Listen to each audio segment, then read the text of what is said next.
priority for the United States and its new security strategy is to protect American interests from China. This means that Europe must be stronger than it is today. Amerykanie w tej strategii jednak In this wysyłają strategy, the Americans are sending a signal that the burden will now fall not on collective cooperation, but on nation states. This may also be beneficial for us, because for many years Poland has been advocating that the European Union should be an alliance of European homelands rather than a single federated state. Otherwise, Europe could quickly become a burden rather than a support for NATO. In the long term, it is entirely likely that within a few decades at the latest, some NATO countries will become predominantly non-ethnic European.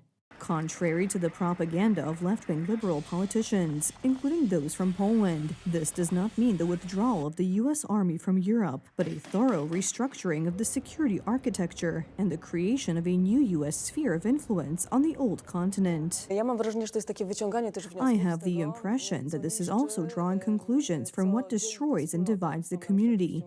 I mean, of course, the European Union here and what has failed. I mean the open door policy, the migration crisis, the undermining of the sovereignty of member states, or the pursuit of supposed climate improvement.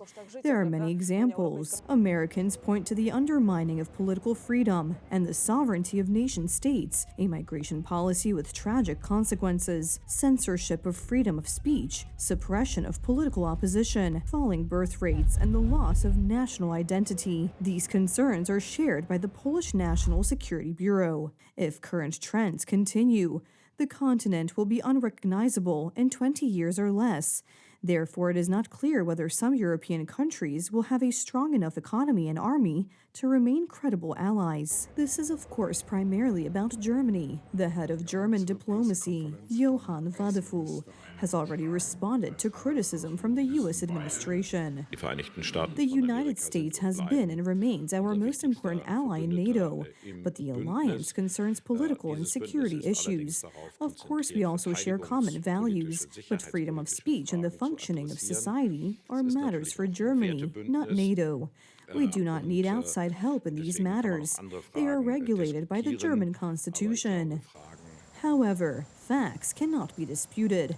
The White House emphasized in its document that Europe has shrunk from 25% of global GDP to 14%, and, I quote, is drifting towards civilizational obliteration. This is a real concern about the direction in which Germany is leading the European Union, and indeed it draws attention to. There is a statement there about the countries of our region, as those countries that are a healthy element of this system, and Poland is the largest country in this region. So when Americans talk about this region, they are thinking primarily of Poland. This should come as no surprise to anyone. U.S. President Donald Trump has been demanding greater activity from Germany for years and has always pointed to Poland as a model of a responsible ally. Well, I think NATO should have 5%, yeah. Well, you can't do it at 2%. I mean, at 2%, every country, if you're going to have a country in a regular military, you're at 4%. I think they should be, they're in dangerous territory. I think it should be, they can all afford it, but they should be at 5%, not 2%. Poland pays more and more. This year, it was 4.5% of GDP. Next year, it is to be as much as 4.8% of GDP. In this strategy, for those who have read it, of course, which requires some effort, there is a clear distinction. We have the opinion that we want to strengthen the healthy countries of Central and Southern Europe through trade cooperation, arms sales, etc. And on the other hand, we have words about Western Europe that we want to turn it away from its course. We have criticism of Berlin. That is why the opportunity that the new U.S. security strategy brings to European countries that have been marginalized by Germany until now is also recognized by, among others, Italian Prime Minister Giorgia Meloni. The document talks about what some of us had the courage to define a long time ago as an inevitable path in history. We know that this is an inevitable process, and at the same time an opportunity for us. Of course, it will have its economic price, but in return, it will bring us political freedom. The new U.S. security strategy is an opportunity to create a new American sphere of influence in Europe based on democratic countries that not only value freedom, but are also aware that this freedom must come at a price. I to tak naprawdę od And it Polski really zależy, depends on czy Poland będziemy mieli whether we większe will have znaczenie a w tej greater nowej significance in this new American sphere of influence here in Europe, whether we will be considered a guarantee of security and peace here in this part of Europe, and whether we will be considered a country that should be supported and aided in its development. That is why analysts from the National Security Bureau are already working intensively on preparing Poland for the new U.S. security strategy.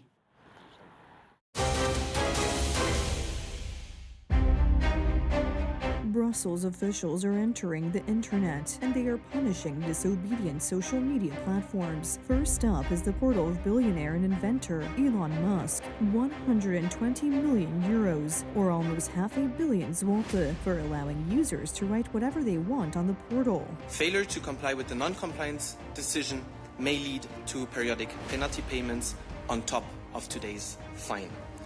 At the same time, we have adopted today and accepted TikTok's commitments to make its own advertising repository work. And the Commission's instructions are to remove or restrict content that, for example, shows the dangers of illegal Islamic migration or promotes traditional values such as security, the economy, or family under the guise of combating hate speech and disinformation. Nowe przepisy, regulacje unijne. New EU regulations and rules are not the first attempts to introduce real censorship in the name of combating so-called hate speech and hate. This is particularly true in social media. Let us remember that things happen there that are beyond the control of the establishment, which likes to have a monopoly. So it's about left-wing officials and liberal politicians dictating to everyone what they should think and what they are allowed to write on the internet. And they call everything that contradicts their vision of the world hate speech, fake news, or propaganda. To jest dążenie do tego. This is an attempt to limit knowledge about what is happening in the world to what those in power want to say. This is pure totalitarianism. There is no doubt about it. An example of how far this totalitarian European Union or European left is going is the attempt to censor Musk and Portal X, generally speaking. Elon Musk does not agree with this. He did not buy the popular portal and introduce freedom of speech on it, only to now, under pressure from Brussels dignitaries, back down from what he fought for alongside Donald Trump during his presidential campaign. The other side wants to take away your freedom of speech. They want to take away your right to bear arms. They want to take away your right to vote effectively. Elon Musk is already paying a high price. Advertisers have turned their backs on him, but internet users have not, and that hurts American and European Democrats a lot. But Secretary of State Marco Rubio responds sharply to Ursula von der Leyen's aggression. The European Commission's $140 million fine isn't just an attack on X, it's an attack on all American tech platforms and the American people by foreign governments. The days of censoring Americans online are over. This is not the first such attempt by Brussels to interfere with the freedoms of European Union citizens. In addition to controlling the internet, officials also want to take control of the electoral processes in EU countries. Their standardization is intended to ensure that candidates who obediently follow orders from Brussels or Berlin always win. Unia Europejska wciąż szuka wroga. Raz to są The European Union is still looking for an enemy. Sometimes it's right-wing voters, as in Romania. Other times it's countries ruled by the right. And now it is attacking Platform X because it publishes content that is true, right-wing content, content that differs in tone from the shameful left-wing hate speech. Let us protect freedom of speech and support the right of every person to express their thoughts clearly and transparently. German authorities are already prepared to enter the homes of internet users and, under the pretext of spreading fake news, confiscate equipment to check which inconvenient content is being published. And the EU is unlikely to shy away from brutalizing its methods. Na wolnym rynku idei In a free market of ideas, where opponents of their ideology are not silenced, they will lose. Therefore, just as in communist times, they are introducing or attempting to introduce mechanisms to restrict our freedom of speech. Vice President J.D. Vance warned us about this at the beginning of this year, saying that when Europe betrays its roots, cuts itself off from them, and blocks the free exchange of ideas, then Europeans will have nothing left to defend. Freedom of speech, including on the internet, is the foundation of democracy.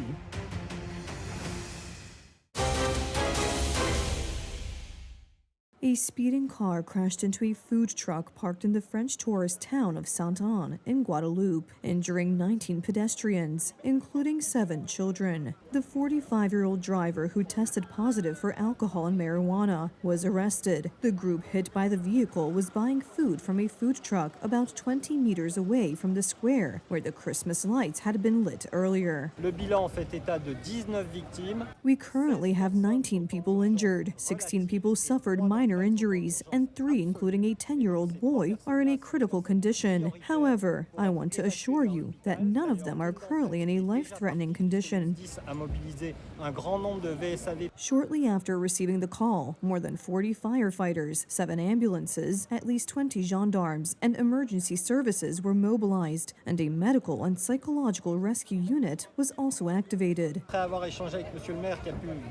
After talking to the mayor, I learned that the Christmas lighting ceremony had just ended. The crowd was dispersing peacefully, and it was not these people who were injured. In fact, they were customers of a small food truck on the corner. The driver apparently lost control of the vehicle on a bend and hit these people.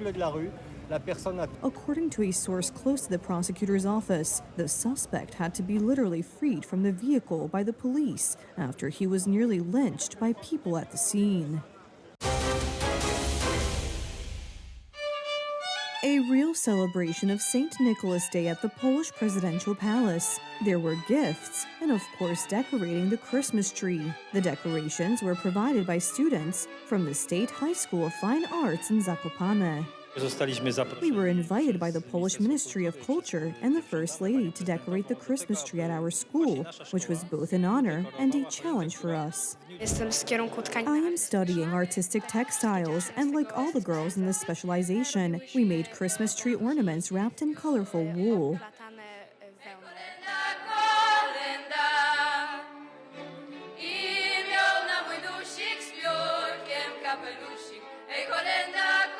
The Christmas tree decorations were made of paper, wood, and colorful yarn. They referred to Zakopane traditions. There is this folklore, the nature of the Tatra Mountains. Everything blends together nicely. There is diversity, but the whole thing is impressive. We prepared the decorations in about a month, and everyone was very actively involved in it. And of course there is excitement that our decorations will be displayed in the presidential palace. The school cares for its students, inspires them, and puts a lot of effort into educating artistically talented young people. It is a great honor for us, and we are very grateful that our handicrafts can be displayed here. It is a great honor that the decorations made by our school are on display at the presidential palace. In addition to decorating the Christmas tree, the students brought gifts for the First Lady and her daughter Kasia. We have prepared a short artistic performance. It will consist of music and dance, because that is what Podhale region is known for.